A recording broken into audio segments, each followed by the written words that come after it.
je vais bien, c'est le week-end. Top, top, top, top, top. Ah, faut mettre un peu l'ambiance quand même, faut mettre un peu l'ambiance, voyons. Donc voilà, aujourd'hui, nous allons commencer un nouveau Diamond Painting. Et oui, oui, oui, tous les autres sont finis. Je n'ai plus d'encours, donc je commence un nouveau. J'en ai un deuxième que je vais pas tarder aussi à commencer. Et puis la toile des filles qui commence le 1er juillet avec Estelle et le groupe Loisirs et Création, je crois. Non, Évasion et Création, je crois. Évasion et Création. Où nous allons être, on ne sait pas combien, à faire exactement la même toile, mais toutes de manière différente, dans le sens où les toiles sont encadrées de 1 à 12 et on les positionne, on positionne les chiffres dans n'importe quel ordre et on va nous donner 2 numéros chaque semaine, chaque mercredi, et on va découvrir la toile au fur et à mesure. Et je trouve ça super cool l'idée. C'est sympa. Donc on a appelé ça la toile des filles et c'est une gorgeous. Mais ceci passé, ceci dit, donc en tout j'en aurai 3 commencer. Ça va être un peu dur, mais bon, on va y arriver. Ça permet d'alterner et ça change. Et puis ça moins monotone. Ça devient moins monotone. Donc voilà, aujourd'hui nous allons commencer celui-ci. Donc je vais vous sortir la feuille de route. Comme ça, vous allez pouvoir vous rappeler le unboxing que j'ai fait dessus il y a quelques temps. Donc voici Thinkable. Donc voilà, alors la toile vient de chez Home Craftology et elle fait 30 sur 40. C'est la taille réelle, c'est la dimension de la toile où on pose tous les diamants. Il n'y a pas de souci, tout ça nous l'avions vérifié. Donc juste pour petit rappel, je l'avais commandée le 27 février, elle a été envoyée le 29 et elle est arrivée le 27 mars. Donc jour pour jour, un mois, 4 semaines. C'était une 30 sur 40. Le prix original était de 25,99 $. J'ai eu une offre de 5 $ dessus.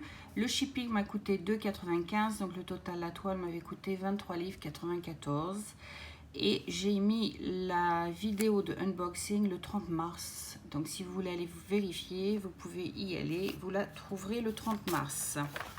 Et je n'en mets qu'une par jour, donc vous ne pouvez pas vous mélanger, ça sera la seule. Donc voici, voilà. Et j'avais aussi mentionné que j'avais pris celle-ci, surtout pour ma deuxième fille, qui me fait beaucoup penser en fait à Tinkerbell. Un peu rebelle et à la fois sauvage. Tout à fait elle. Rebelle et sauvage. Elle a des piercings, elle veut se faire des tatous. C'est tout à fait Tinkerbell, tout à fait. Donc voilà. Donc j'ai mis en boîte toutes mes couleurs. J'ai oublié de regarder combien de couleurs il y avait en tout. Nous avons 34 couleurs, puisque j'ai jusqu'à la case 34. J'ai 34 couleurs. Donc tout ça, c'est ce que j'ai mis en boîte. Et il me reste encore tout ça, en fait, différentes couleurs que j'ai pas mis dans les boîtes et que je conserve de côté en réserve. Donc voilà. Ok. Alors, aujourd'hui, nous allons tester quelque chose de nouveau. Donc, j'ai fait un unboxing. Donc, je pense que vous avez dû voir la vidéo, que j'ai mise en ligne, de ce petit objet. Alors, on pourrait penser, comme je l'ai dit dans la vidéo, que c'est un crayon, mais ce n'est pas un crayon. C'est une sorte de cutter à base de lambeaux et céramique. Alors, il est un petit peu bleu, parce que je l'ai testé. Sur la toile donc d'Estelle, donc c'est pour ça que j'en ai parlé aussi au début, et j'ai utilisé un marqueur en fait bleu, le voici, il traîne toujours sur mon bureau, un marqueur bleu en fait pour les mensurations, et ça a déteint sur l'embout en fait, donc je sais pas, puis je l'ai pas essuyé parce que je m'en suis pas rendu compte, je viens juste de m'en rendre compte maintenant, donc je sais pas. Donc on va tester parce que sur la toile d'Estelle j'ai coupé, mais j'ai pas vraiment regardé si ça coupait bien ou pas, donc nous allons le faire ensemble. Donc ça sera un petit test, et puis pour vous, si ça vous tente de vous l'acheter, voilà, vous n'aurez plus qu'à vous l'acheter. Alors, je pense faire des petits carrés, puisque c'est une 30 sur 40, je pense 10 aussi. Je pense, hein, je sais pas. Ou alors un peu au hasard. Ouais, allez, on va faire au hasard. Allez, qui ne tente à rien, n'a rien, on dit souvent, non? C'est pas ce qu'on dit. Allez, hop. Donc voilà, je positionne le couteau en fait le long de ma règle, c'est tout simple, et hop, vous entendez le bruit que ça fait, et c'est censé avoir coupé. Alors est-ce que ça coupe? Expérience, oh, pas assez coupé sur le devant. Alors hop, peut-être pas coupé, voilà. On va allonger avec la toile juste au cas où. Et voilà, ça coupe, parfait, impeccable. Et voilà, impeccable. Donc pour ceux que ça peut rassurer, parce que certaines personnes ont peur d'utiliser le cutter, ben voilà, vous avez une solution aujourd'hui de pouvoir utiliser, on peut peut-être faire aussi grand parce que je sais pas si j'ai beaucoup de temps pour aujourd'hui. Donc voilà, vous pouvez utiliser ce petit crayon, décidément je pars de travers. Hop. Alors, est-ce que ça a bien coupé?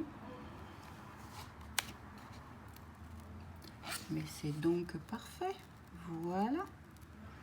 Et on va regarder si ça abîme la toile ou pas. Absolument pas. Vous voyez, il n'y a aucune marque sur la toile.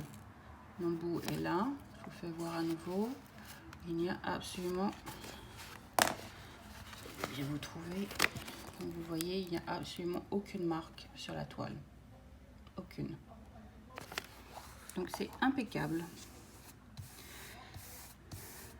Donc voilà. Donc on va retirer le petit carré. Hop, je le conserve à côté de moi. Ça peut toujours servir pour mettre sous la main. Quand on commence comme ça une toile, parfois on a du mal à... On a tendance à coller notre main là où il ne faut pas. Donc ça peut toujours servir en attendant. Donc à mettre de côté, on garde. En attendant, on va aller chercher la tablette lumineuse parce que comme vous le savez, je ne peux pas travailler sans ma tablette lumineuse. C'est impossible pour moi. Je le positionne dans le sens que ça m'arrange. J'ai comme l'impression qu'il y a une petite rivière. Donc je ne sais pas si vous allez la voir. Allumons pour voir si... vous voyez en fait, il y en a une là. Donc il y a un début. Donc ce que je vais faire... puisque je vous ai avec vous en plein dans mon champ de vision, je vais, voilà, avec vous, je sais pas si je zoome, vous allez mieux voir en fait. Donc là on voit bien celle-ci là qui est là, et en fait elle continue jusque là. Donc je dis des rivières, c'est peut-être pas tout à fait des rivières parce que ça ne ressemble pas tellement à des rivières. C'est juste l'effet d'optique, je pense. Mais bon, juste pour sécurité, puisque je n'aime pas des choses comme ça. C'est des moments où ça fait sauter les diamants et j'aime pas ça. Donc juste pour me rassurer moi-même. Donc voilà, n'hésitez pas, hein, allez-y franchement, ça ne fait absolument rien à la toile. Et une fois que vous avez fait ça, alors moi ce que j'utilise, je reprends le papier que je viens de couper, je le pose dessus et avec, j'ai un embout, comme vous voyez, qui est plat. Voilà. Et bien je l'utilise pour bien étaler, alors j'ai mis la force, hein, pour bien étaler le tout là où mon début de rivière y était. Et voilà, je trouve que là, voilà, la colle est bien collée.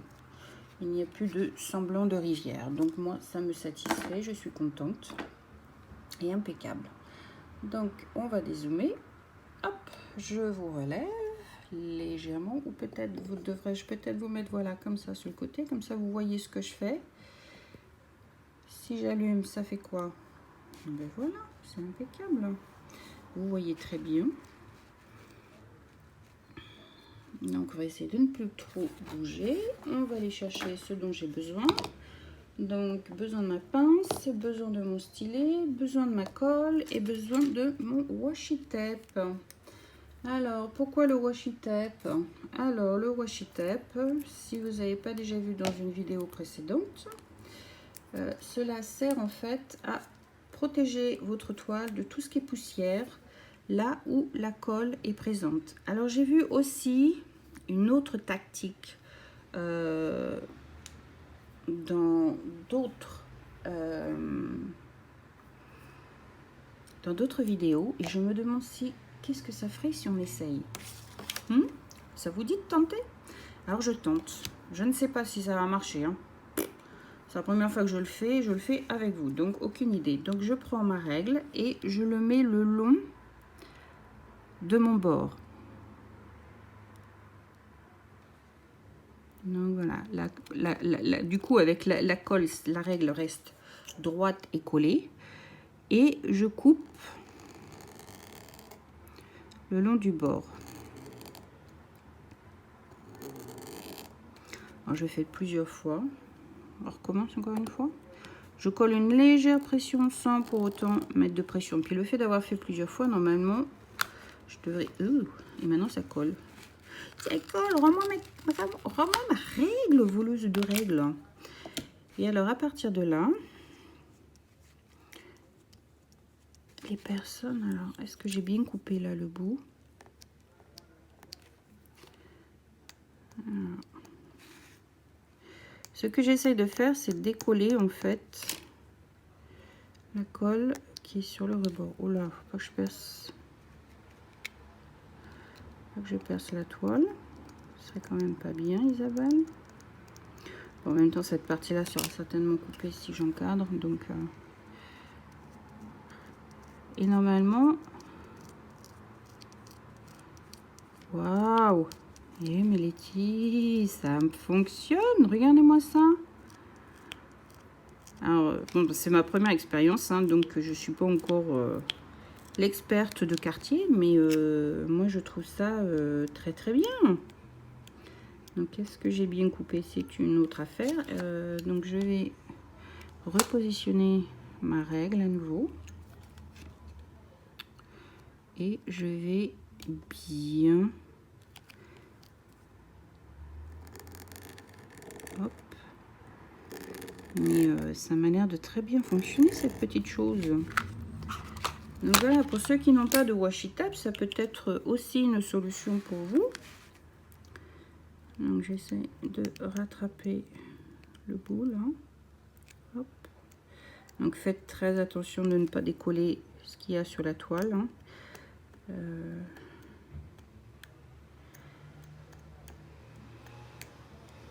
Hop.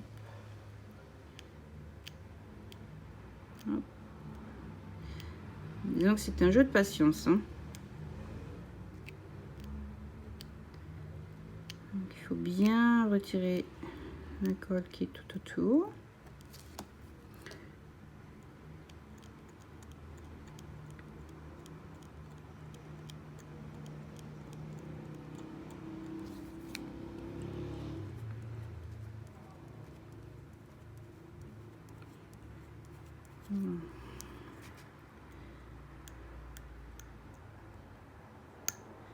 Expérimentation.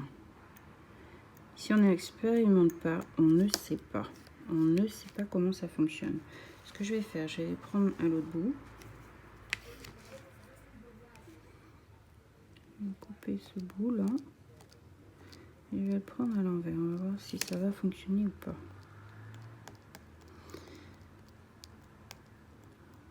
Alors c'est pas tout le monde qui utilise, et puis je comprends pourquoi, parce que c'est quand même fastidieux à faire. Et il faut faire vraiment attention. Mais je pense que c'est une fois que vous avez le coup, en fait, c'est...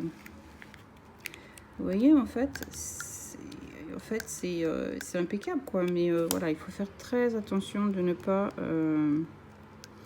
Donc, voilà, je pense pas que c'est quelque chose que je vais m'aventurer à faire sur toutes mes toiles. Parce que je ne suis pas... je suis pas experte, à moins que je le fasse, mais en dehors de... en dehors de caméra. Parce que là, oh, franchement, je suis loin d'être une experte. Et... je trouve vraiment pas ça facile. Mais voilà. Une fois que vous avez compris comment le faire, hop. Alors, je vais chercher le bout qui me manquait. Hop.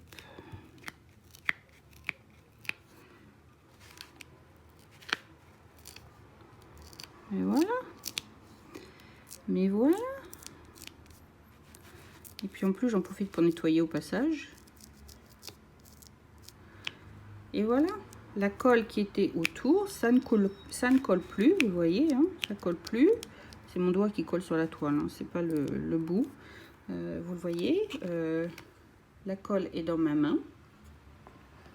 Je vais voir si je peux... Oh, pardon, excusez-moi. Je vais voir si je peux vous faire voir de près, en fait. Que vous puissiez voir que... Voilà. Alors là, on voit bien. Donc, là, vous avez la colle. Vous voyez, en fait, il y a... Là, il n'y a pas la colle. Là, il y a la colle. On entend bien. Et là, il n'y a plus de colle. Il y a la colle. Et là, il n'y a pas la colle. Donc voilà. Alors, pour ceux qui veulent tenter, hein, pour ceux qui n'ont pas de washi tape, eh ben, why not? Pourquoi pas? C'est une très, très bonne idée. Alors, je trouve que c'est... je pense que c'est un coup à prendre. Une fois que vous avez pris votre coup, je pense que c'est nickel, en fait. Je pense que vous n'avez absolument aucun problème. Donc, tuyau pour vous les filles. Tentez, essayez. Si vous avez un bon couteau ou un petit cutter de la sorte, ou un gros cutter de la sorte, ou pourquoi pas ce crayon, à essayer, puisque je n'ai pas essayé, mais à essayer pour voir si ça coupe. Parce que ça coupe le papier, mais est-ce que ça coupe la colle? Je ne sais pas. C'est à essayer. Et à vos crayons, essayez et voyez si ça vous tente ou pas. Ce genre de petites choses, ça peut être un petit côté avantageux pour celles qui n'ont, comme je dis, pas de washi tape sous la main. Ça peut peut-être servir. Parce que mettre du scotch, je ne sais pas si c'est l'idéal, parce que scotch, ça va coller sur la colle et ça va faire du double boulot, quoi. Donc, moi, je prends mon washi tape, puisque j'en ai, c'est pas un souci. Et voilà comment je le positionne. Et ça, je vais le positionner tout le long de la toile, exception faite de là, puisque c'est déjà fait.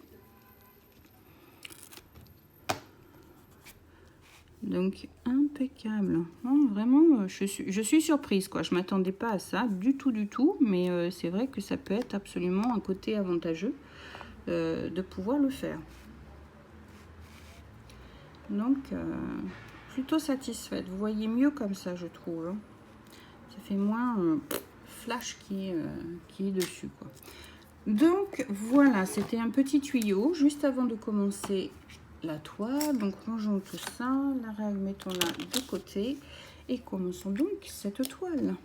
Donc, mon crayon est vide. Donc, je le remplis. Vous voyez, il est vide. Ah, aussi, comment je nettoie mon crayon? Alors, vous imaginez un instant. Voilà.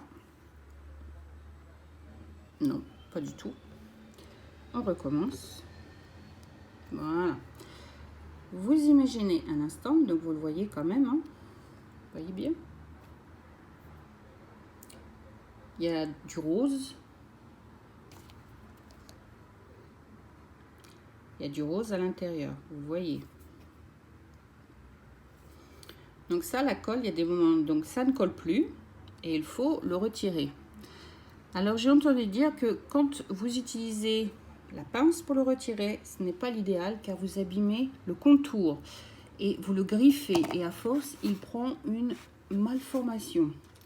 Et j'ai entendu dire en fait, et je fais ça depuis quelques temps, hein, ça fait un moment hein, que je le fais. Pour moi, il n'y a pas grosse différence, mais ça, je me dis qu'on en abîme moins puisque on utilise un cure-dent.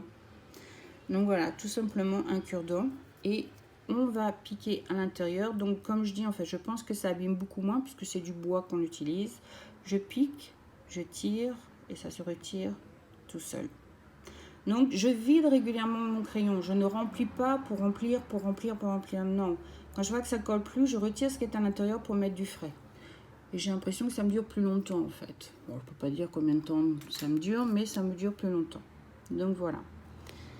Et je remets de la colle à nouveau dedans. Et voilà. Nous sommes prêts à partir. Alors, nous allons commencer par quel symbole Si on commençait par le 7, parce qu'il y a beaucoup de 7. Alors, commençons par le 7. On va coller ça comme ça dessus. Hop, comme ça je peux mettre ma main sans que ça me gêne. Alors, le 7. Alors, comme c'est nouveau, il va falloir que je me réhabitue à les retrouver. Donc, voici le 7. Alors, où est mon petit bateau? Le voilà. Hop. Petit bateau. Je mets mes diamants dedans. Et nous posons le premier diamant. Et voilà, le premier diamant est posé. Alors, j'ai constaté aussi depuis quelque temps que pour faire le damier, j'aime bien utiliser la pince. Donc, voilà, j'utilise la pince. Daisy vient de rentrer dans la pièce. Je pense que vous l'avez entendu. Ces petites pattes qui font du bruit sur le sol. Donc voilà, je disais ça aussi dans une vidéo précédente, c'est-à-dire que j'aime bien utiliser finalement la pince pour positionner mon damier. De la sorte, je trouve que le damier est beaucoup mieux positionné, beaucoup mieux placé. Et c'est plus facile après pour placer les diamants entre les deux. Tu as fait coucou Améline? Just watching. You're just watching. Elle regarde seulement. Elle veut pas dire bonjour, mais elle regarde. Elle est mal polie. Elle veut même pas dire bonjour. Dis bonjour. No. Oh là là là là. Elle est pas gentille, la petite dame. Elle veut même pas vous dire bonjour. Elle est mal polie. Un autre 7 dans les parages. Non. Je pense que j'en ai en dessous le papier, mais je vais vous faire voir comment je procède. Ensuite, je prends mon crayon et je n'ai plus qu'à positionner entre les deux et ça glisse tout seul entre les deux. En tous les cas, ces diamants sont vraiment brillants. C'est flashy à l'œil. Donc, hop.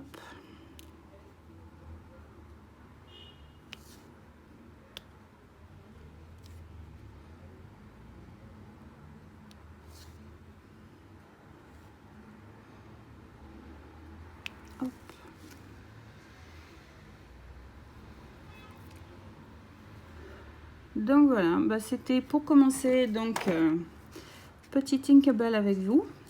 Et puis bah moi je vais vous laisser là. Je vous ai tenu le blabla pendant 30 minutes à peu près. Et puis bah, je vais continuer, essayer de trouver d'autres sets ailleurs. Et puis voilà, je viens d'en voir un. Donc il va falloir que j'ai le coup d'œil parce que là c'est vraiment confetti. Donc il va falloir que je fasse ligne par ligne pour être sûr de ne pas en oublier en cours de route. Parce que ça j'ai le chic, à chaque fois que je ferme la boîte, allez hop, je viens d'en découvrir un que j'avais oublié. Et c'est pas génial. À chaque fois, c'est une perte de temps pas possible et c'est énervant en fait à force. C'est énervant. Donc voilà, moi je vais vous laisser ici. Je vais me faire un bon café parce qu'il fait pas très chaud aujourd'hui. Le soleil a disparu, le temps est Ce matin c'était brumeux. Il y avait un petit peu de pluie qui tombait. Donc, je sais pas ce que ça va donner durant le reste de la journée. Mais bon, voilà.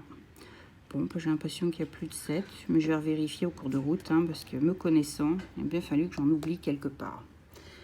Donc, voilà. Juste pour vous donner une petite idée. Voilà à quoi ça ressemble.